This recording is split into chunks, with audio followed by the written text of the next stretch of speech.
Perkenalkan, nama saya Rabi Akbanuddin dengan NIM 1301220103, dan di sini rekan saya. Perkenalkan, nama saya Putu Satya Krishna Putra dengan nomor NIM 1301220260, dan untuk di video kali ini kita akan berdiskusi tentang soal tipe B yang dimulai dari nomor 1A dan sampai nomor 3B yang Kita pembagian tugas di sini yaitu Krishna Putra di 1 sampai 3B, kalau saya dari 3C sampai akhir. Gitu. baik. Yang pertama saya akan menjelaskan tentang fungsi dari program bio itu sendiri, yaitu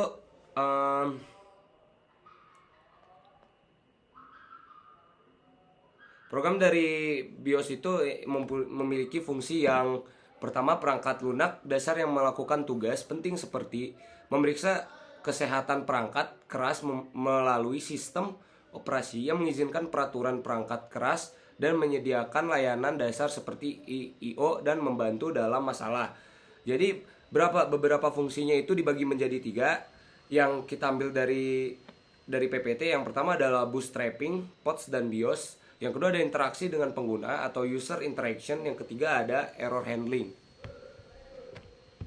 Oke, yang nomor 1C adalah menjelaskan tentang arsitektur komputer yang ada di PPT-nya dan menjelaskan masing-masing fungsinya. Jadi yang pertama di situ ada CPU. Jadi CPU itu berfungsi sebagai otak dari sebuah komputer yang menjalankan atau melakukan instruksi dari perangkat lunak, yaitu dia juga sebagai logika dari komputer tersebut. Nah, jadi yang kedua itu ada change memory, adalah tempat penyimpanan sementara sebuah CPU yang sering diakses dalam suatu memori. Dan kegunaan change memory ini adalah meningkatkan kecepatan dalam akses data.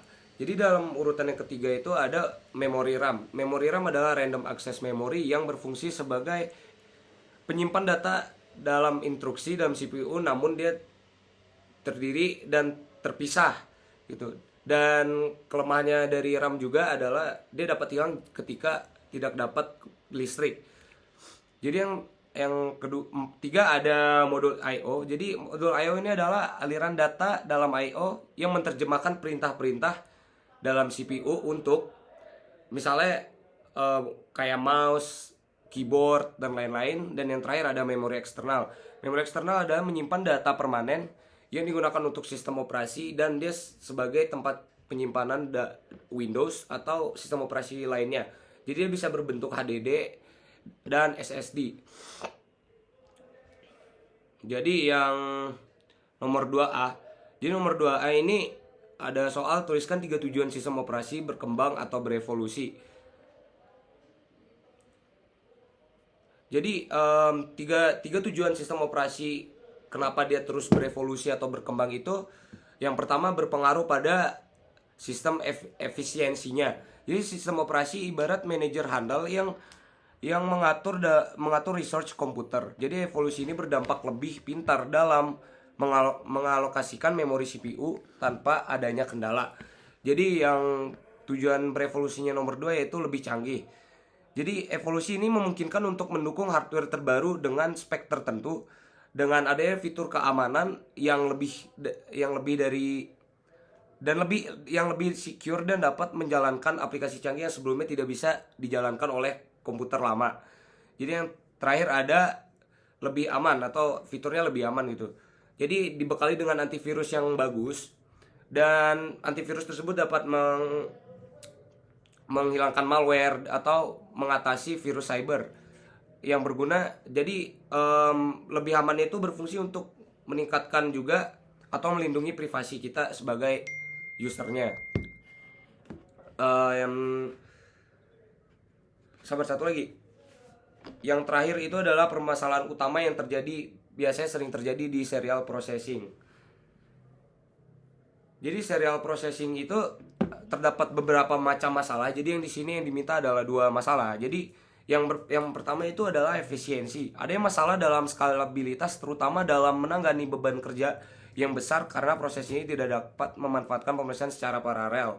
Yang masalah kedua yaitu resiko kerusakan sistem.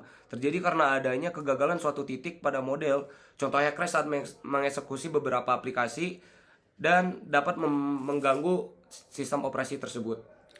Oke, lanjut. Jadi nomor 3 yang C itu ada perbedaan dan persamaannya. Untuk perbedaannya itu ada banyak. Jadi kita jelasin sedikit aja untuk mengurangi waktu. Sistem time sharing dapat mengolah beberapa aplikasi secara bersamaan, sedangkan dalam sistem real time hanya dapat mengolah satu aplikasi dalam satu waktu. Dalam sistem time sharing, modifikasi program dapat dilakukan oleh pengguna, sedangkan dalam sistem real time, modifikasi program tidak dapat dilakukan. Dalam sistem time sharing, respon yang diberikan kepada pengguna dalam waktu kurang dari 1 detik. Tidak ada paksaan, sedangkan dalam sistem real time, respon yang diberikan kepada pengguna dalam batas waktu tertentu. Oke, lanjut yang persamaannya. Dalam sistem time sharing, sistem real time keadaan sama-sama memberikan respon terhadap pemerintahan pengguna atau tugas walaupun prioritas dan batas waktu respon berbeda. Lanjut ke nomor 4 yang A. Di sini sisa milih multiprogramming karena efisiensi sama kemudahan usernya. Yang B-nya, job baru akan di bawah memori mulai dari alamat 25.000 memori yang bersedia. Job 3 yang sedang dieksekusi membuat memori yang digunakan tidak tersedia untuk membedakan job baru. Jika job 2 sudah dieksekusi tetapi beberapa program lain masih berada di memori pada alamat 10.000 25.000. Jadi memori yang masih ada untuk job baru tersisa dari alamat 25.000 sampai 32.000. Sekian dari kami, kurang lebih mohon maaf. Makasih.